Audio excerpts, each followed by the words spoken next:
Hello everybody, in this video I'm gonna talk about all the settings that are included in my Auto Material version 2 and how you can start tweaking them up. So let's jump straight ahead to the video and let's get started. If you want to get this Auto Material 2, you can go to my Patreon page, enroll in the Premium Supporter tier, and this post, the Landscape Auto Material Early Access, will be available for you. Or you can just straight up buy the post and don't enroll into my Patreon. Keep in mind that the Premium Supporter is monthly based, and by supporting me monthly, I can keep making those materials and other things for you. Thank you for your support. If you enjoyed any of the videos on this channel, and if you're a fan, could you do me a quick favor and hit that subscribe button? Surprisingly, 85% of the people who watched my videos are unsubscribed. Your quick action of hitting that subscribe button will support this channel, and as it grows, we will be able to share even more free content with you. Alright everybody, so this will be an in-depth video of the Auto Material 2 and how it functions. This video is not how it is made. A video how it is made is coming soon. It will be a very long video, so I'm still working on it. But in this video I'm going to explain how you can import the Landscape Auto Material 2 into your project and what settings you can tweak. So the first thing is you need to copy and paste the folders, how the structure it is, like right now Landscape Auto Material version number 2, and this folder should keep the hierarchy. You should not create any additional folders over here, let's say something like mix, and you need to put landscape over there. You won't do that because you break the connections, alright? So this is the first step to integrate the Landscape Auto Material version 2 into your project. Just copy and paste it from the original project to your project and keep the hierarchy the same. You need this folder to be under content, alright? So what I have in this project, I have some Megascans plans over here that I've downloaded. And I have some more over here and some more over here. So just go to FAB and download some free samples of plants. The next thing that I downloaded is different textures for the layers. So here for my layer number 1, I have some rocks. Here I have some other rocks. Here I have some grass over here. Let me open it. A grass texture. All those textures are just for the sake of this video and for the sake of the material to show you that it works, but you can use any textures that you want. Here is for layer 5, here is the snow. So if you go to the FAB page and you click Unreal Engine, then you need to click on Quixel. Once you click on Quixel, you can here access all the textures and materials that Quixel has. So let's say we are going to Nature and Terrain. And here in Nature and Terrain, I'm going to choose Sand. I'm going to click on this sand and I have it into my library. And once you click the download button, you have different options. So what I download is the texture set over here 2K, and I also download the texture sample ready for Unreal Engine, again in the medium quality. So just click on this button to download it. When you download the both samples, each will hold different kind of textures. So here in the full spectrum, you have Specular, Roughness, Normal, Gloss, Displacement, Cavity, Bump, Base Color, and Ambient Occlusion. When you download the Unreal specific, you will work with the ORM workflow, and ORM stands for Occlusion, Roughness, and Metallic. Then you're gonna have the normal map and the base color. What I've included in my material is you can switch between ORD and ORM workflow. So if we go to the material itself and double click on the material instance, over here under each layer you can have use ORD. If you set it to false, you're gonna use ORM plus height map. So you're gonna have the albedo, the normal, occlusion, roughness, metallic, and height map. This height map is for the tessellation, for the displacement, but I prefer to use ORD. If you want to have better details onto your terrain, a separate height map will have better quality, then compress into the blue channel. So I'm gonna use the ORD here, and I'm gonna show you how you can create the ORD texture.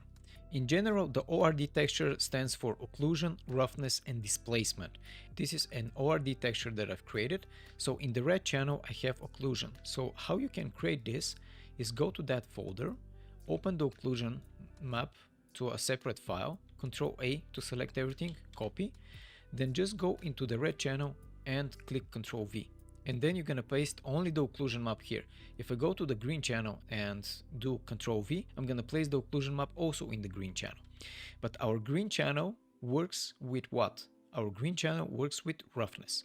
So what we need to do is we need to go and select our roughness, drag it in Photoshop, copy it. With Control A, I'm selecting everything. Control C to copy it. Go to green channel, Control V to have the roughness over here. Then the next step is to have displacement. So I'm gonna drag and drop here. I'm gonna copy this displacement, and displacement will be in my blue channel. Control V. This is my displacement. And right now what I'm going to do is go to Save As and just rename this to ORD. Alright? And you're gonna have this ORD texture ready for your Unreal Engine. I'm gonna click Save, and this is how your ORD texture will look. We're gonna have here the occlusion, we're gonna have here the roughness, and here the displacement. Keep in mind when you open the ORD texture, so let's double click on the ORD texture and let's go to the blue channel. If I zoom in, you can see that we have some distortion here. It is not super clear, and this displacement will be shown onto your level. How you can fix this is by simply selecting the BC7, and it will clean up a little bit this texture. But if you want very smooth, effect over here into your texture and no compression at all, I suggest you use the ORM workflow. But this is pretty fine to me, and I don't see any kind of too much destruction in the texture, and it works perfect for my game. So once you create all the textures over here and import them, I have ORD and ORM textures for everything.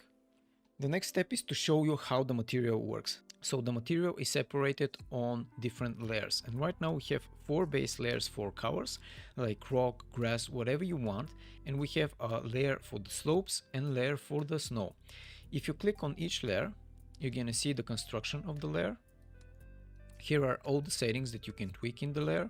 Here are all the textures, and they're all connected to the MF default layer material function that I've created.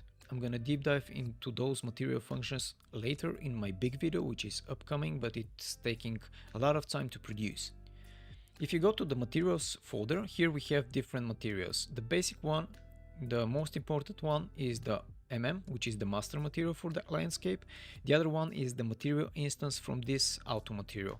We have material for the RVT blend, and we have master for the RVT. I'm gonna talk about those RVTs in my big video. The next thing that we have here is material functions. If you want to tweak any of my material functions, they're over here. If you double click over here, you can see that everything is named, everything is constructed correctly, and each of those material functions have different things built inside, so you can go there, explore, and learn how they're made.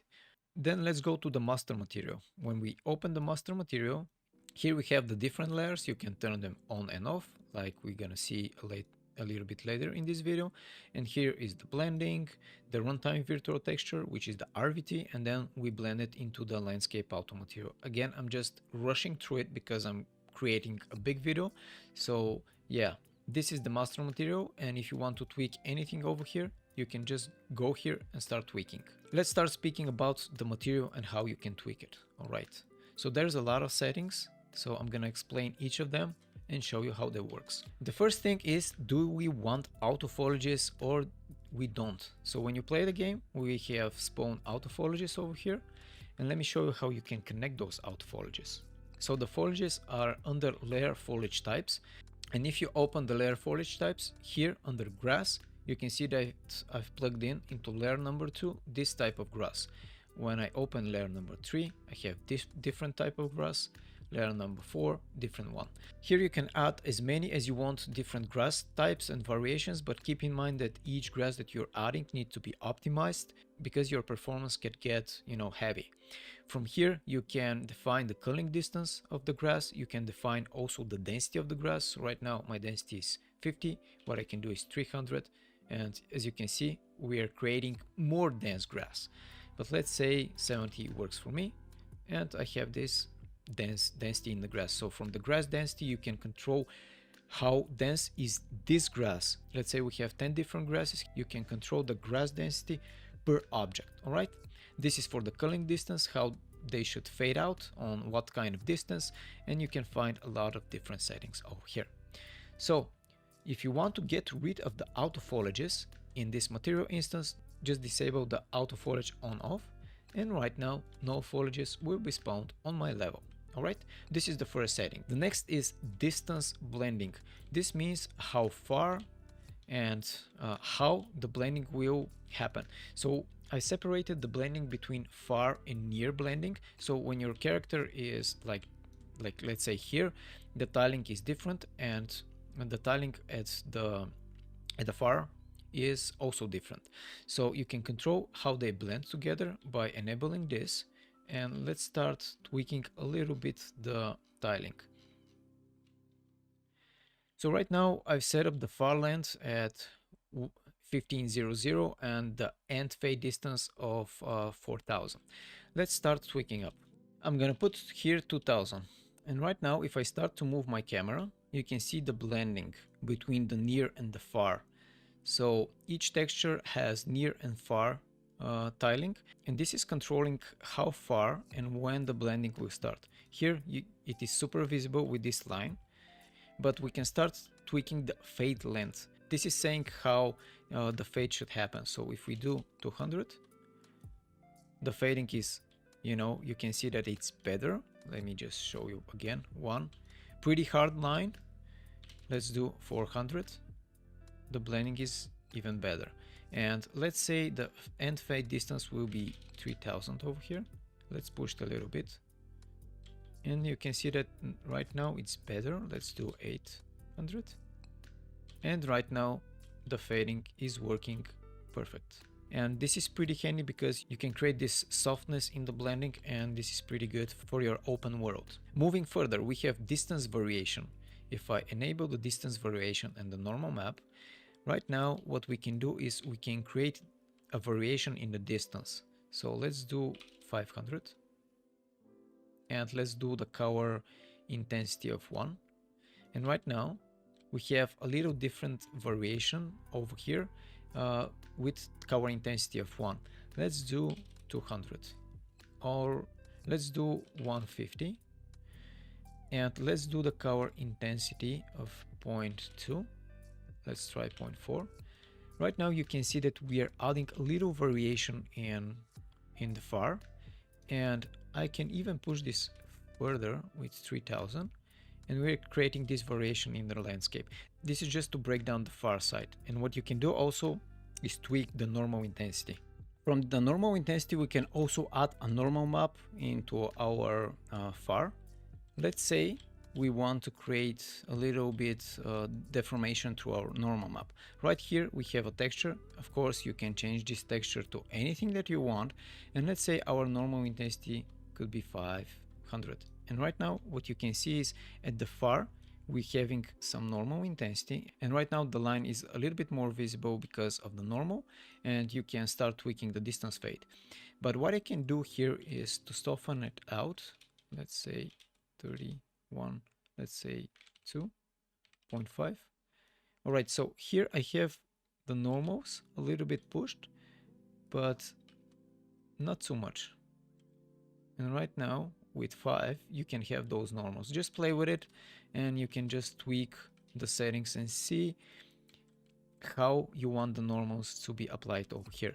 And this is great because when you play the game and when you start seeing the far, let's say let's do 40, you can see how it adds extra detail to those rocks.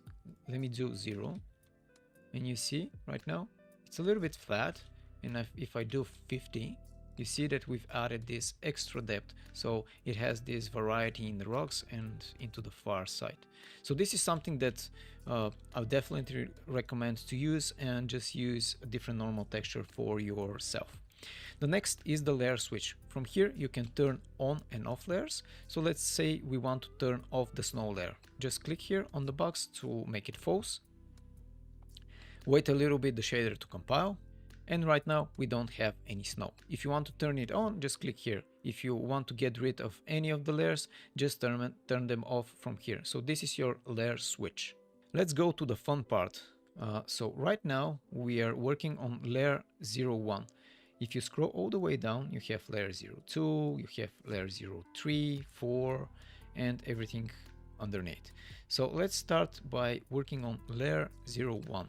And let's see what layer 01 is. Layer 01 is our slopes over here. So it holds those rocks. And let's first correct the tiling. So here under Ambient Occlusion, under it, go all the way down. Here is layer 01 tiling, and I'm gonna turn it on. And right now I can play with the tiling. This is the tiling that I've talked about, that the distance blending will control. So go over here under tiling and let's start tiling. So let's say the near size could be 50. That's too much. Let's try 1000. All right, that looks good. Let's try 800. Better. We have those rocks. And at the far, I can do, let's say 10. And you can see where the far starts. Let's do 50. All right. Here you can see that it's too repetitive. Let's do 1000. Let's do 2000. See if it's better. 150. I think it's good.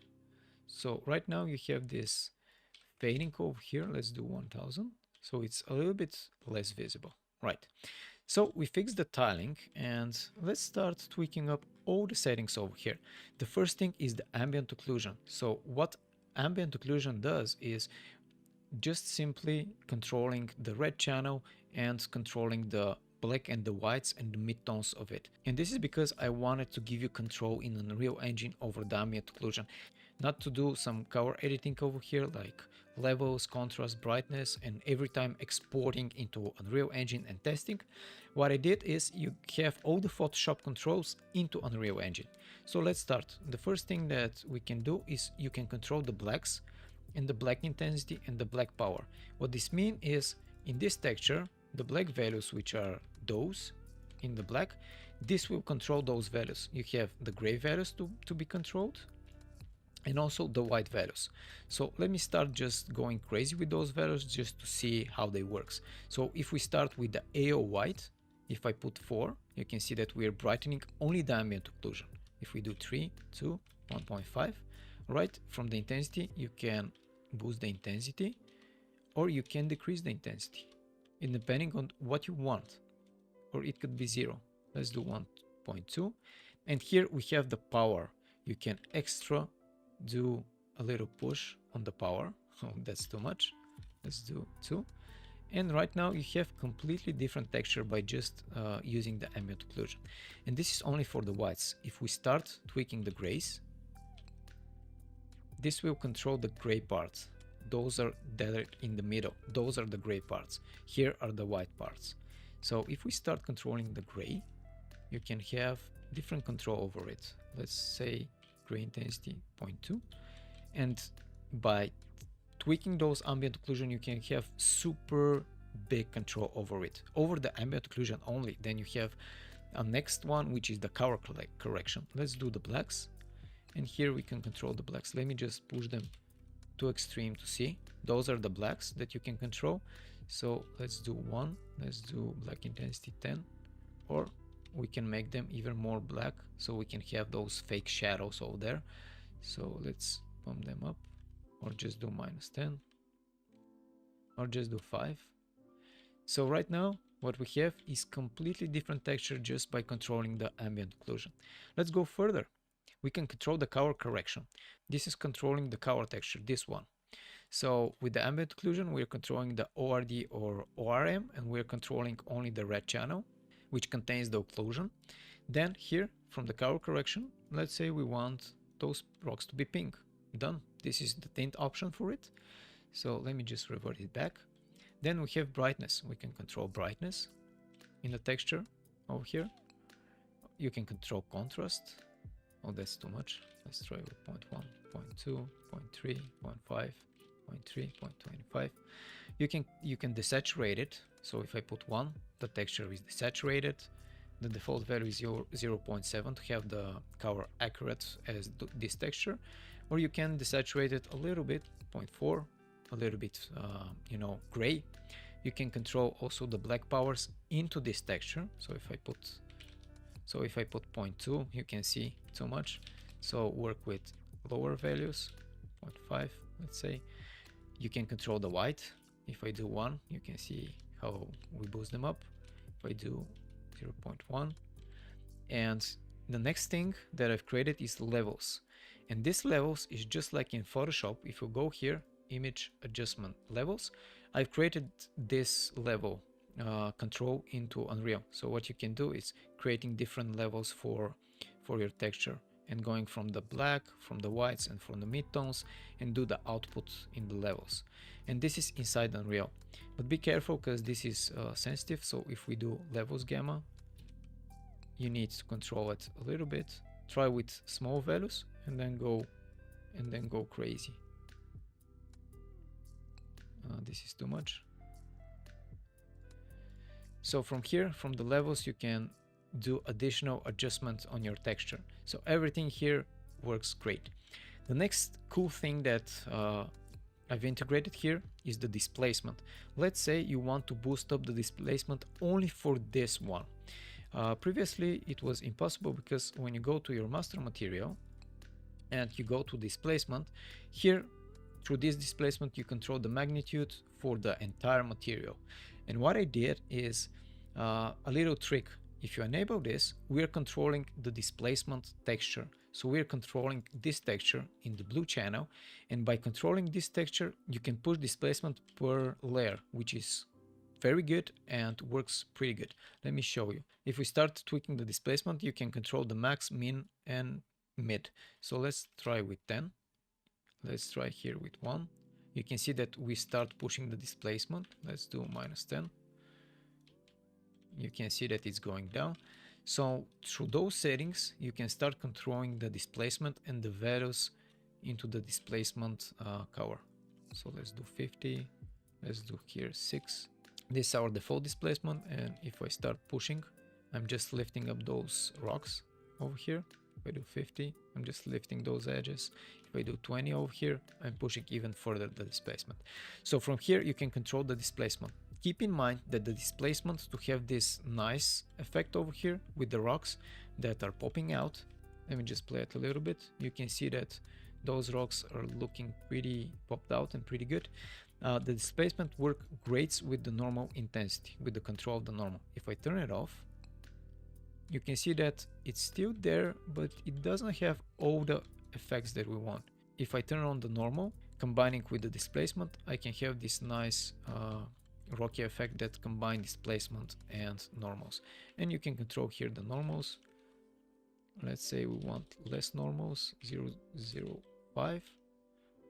Let's say we want to change the normals. You can just tweak here the normal settings and it will work differently. Right now it's reversed, and you can push the normal power over here to be a little bit soft, or you can push it even further, going in the negative direction.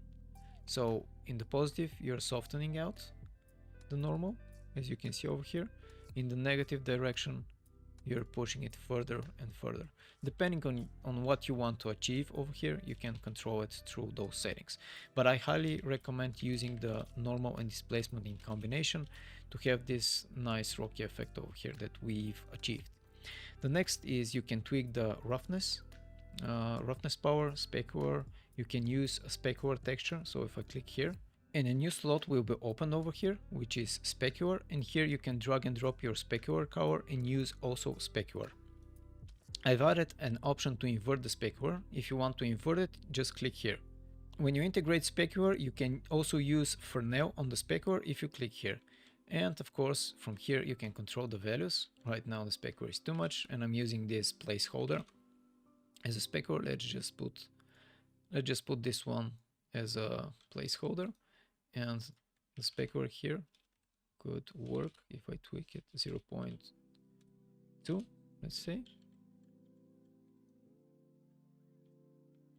And if we start walking, you can see that the specular is working over here with the texture that I just put, which is just a placeholder. All right, and from here you can control the roughness, how rough you want to be, and the roughness power, let's say 1, let's say 0.2, and you can see that the roughness is also working on it, and it is getting the information from the texture, from the ORD and ORM with the green channel, from the green channel, and you can see that the roughness is working. So from here you can tweak the roughness. All right, from here you can control the slope power. Here you can see how the slope is going up. You can control the contrast breakup, so how the slopes are breaking up, and you can also control the tiling size at the slopes over here if you want to have different tiling. You can control it, and if we want to go with the slope power less and less, you can see that we are getting our slopes more into the mountain and having here only the grass field. So from here you can control the slopes, how hard they are.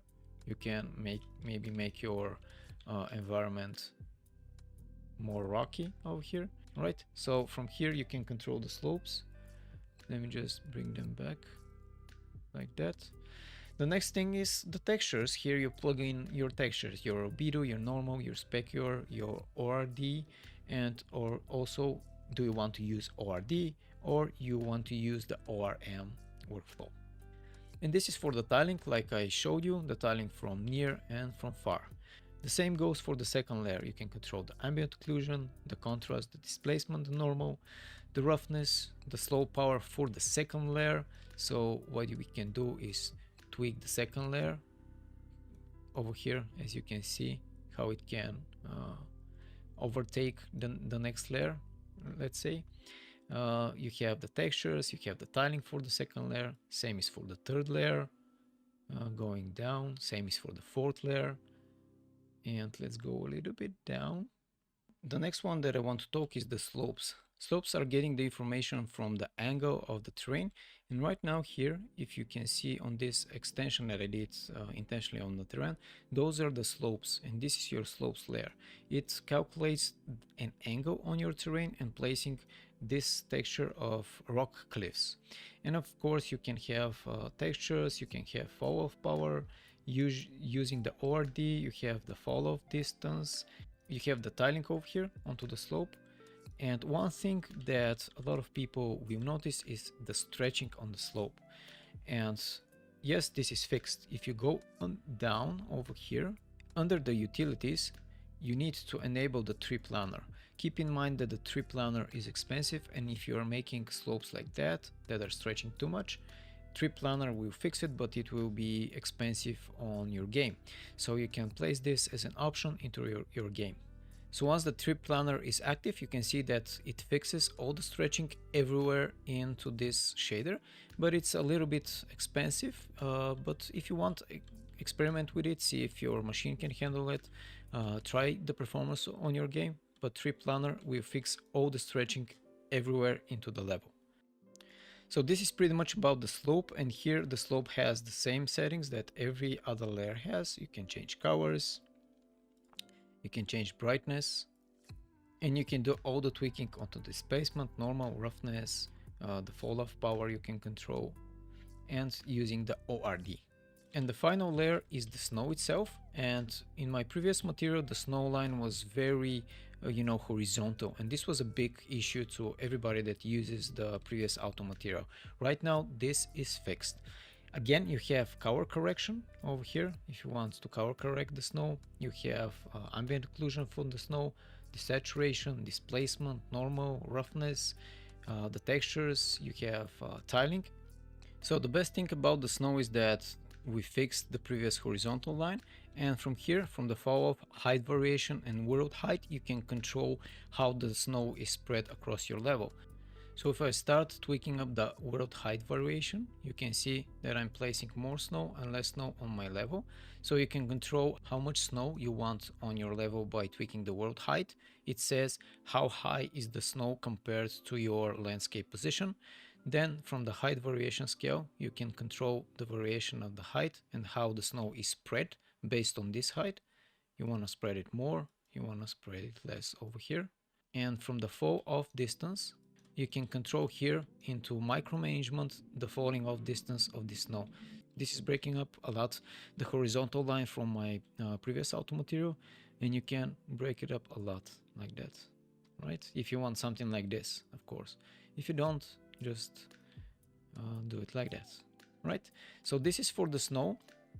And the final thing that I want to show you is how you can control the slopes. Over here we have a slope control, And if I go into my slopes, let's go to the slopes, and I'm just gonna paint it like green.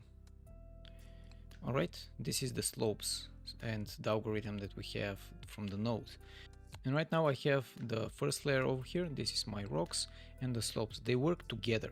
So if I go here under my slopes, and if I start tweaking the multiplier, you increase the slopes dominance in it. So as you can see, we have more slopes over here, and we're controlling how the slopes are spread and controlled with the first layer, in the mix of the first layer. And from here you can soften the edges, but I need to disable this effect so you can start seeing it. And from here I can make the edges a little bit hard. Let me zoom in, soften, harder. It's very subtle, but if we start using the power settings together with the soften, you can see that the edges over here, let me just again tweak it a little bit less, the camera. You can see the edges here are blending with the other texture, and what we need here is just to fix the tiling of this texture to be tiling the same as this texture, and we're gonna have the blending effect over here. But from the multiply you can say how it will dominate the other texture, the slopes, and from here you can soften it, and from here you can add power to it. Okay. Another great thing is the slope mask. So if I enable the slope mask, right now we are generating a noise texture at the edges from this slope mask, and we can use 4 different channels to generate different noise texture. So here I've generated noise texture in each channel, and through this noise texture I can break down the slopes. If I enable the B channel over here, we're gonna have different noise texture and different spreading of our slopes. So yeah, from here, from the slopes, you can control how the slopes are blending with the next layer, which is the second layer. If you disable the second layer, the slopes will not blend with anything, as it relies on the second layer. And from the utilities, you can invert the ambient occlusion blacks, you can invert the normal map, the roughness, the ambient occlusion gray, and the ambient occlusion white on everything in the material. All right. So now when I color corrected it, the slopes are blending with my rocks over here pretty good, and they have slightly different color. Of course, those textures right now are just placeholders, and you can use whatever you want to create your terrain to look amazing. The next question will be how to disable the displacement right now, as maybe the displacement is not something that I want, and it is pretty easy. Just select your landscape, go to nanite settings, disable nanite, and the displacement will be gone from your terrain, and you can enjoy just the normal map. Even the normal map is looking pretty good if you want to save performance, as the displacement is pretty performant. And the last feature that I want to show you is that this auto material supports paint layers. So if you go to the landscape and go under paint, here you can select which layer you want to paint, or you want to automatically blend with no foliage. So let's say here I want to remove those foliages and keep the automatic blending. Let me start removing them. You can see that by clicking here I can remove and keep this area empty. This is working only when you're using the automatic blending. For example, if I right click, clear layer, here I'm gonna have the grass back. And what you can do, let's say we want to paint here layer 3. I'm gonna resize the brush and I'm gonna start painting layer 3. Let's put a little bit of layer 1 over here, some rocks, and right now I can just paint this layer over here. Let's bring back a little bit of grass like that, and you can paint those layers here. So you have also the manual control to paint over whatever you want onto your scene. And by combining this auto material with the other system that I have on my Patreon, like the water, swim and ocean system and the interactive foliage system, this will be a great package to kickstart your open world creation. So this is pretty much how the auto material is working and what you can tweak up in the settings. This was quite a long video, but let me tell you, the next one, which you're gonna learn from scratch how to create this, will be even longer with a lot more descriptions in it. Thank you guys for watching. See you in my next video.